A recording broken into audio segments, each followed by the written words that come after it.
Un ami de Monsieur Guillaume, qui dormait un après-midi d'été, eut une étrange expérience. Dans un état de demi-sommeil, il vit une femme entrer dans la pièce, portant un tissu blanc sur la tête et vêtue de vêtements de deuil. L'ami pensa d'abord qu'il s'agissait d'une voisine venue visiter sa femme, mais il se demanda pourquoi elle porterait des vêtements de deuil en visitant quelqu'un. La femme, d'environ 30 ans, avait le visage jaune et enflé, et avait une apparence effrayante.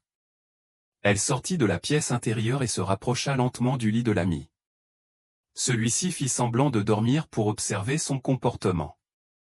Bientôt, la femme monta sur le lit et s'allongea sur le ventre de l'ami, ce qui lui sembla extrêmement lourd. Bien qu'il comprît tout, il ne pouvait pas bouger, se sentant paralysé de peur.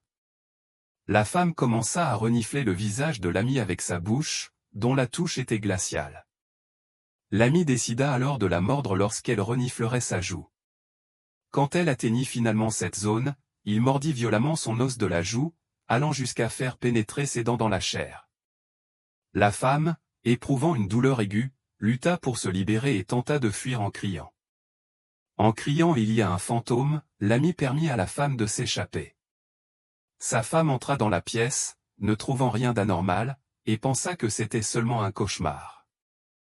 L'ami montra les traces de sang sur l'oreiller comme preuve.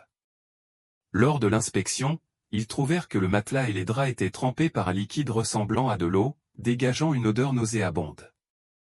L'ami, esséuré, vomit et continua à sentir une odeur désagréable pendant plusieurs jours.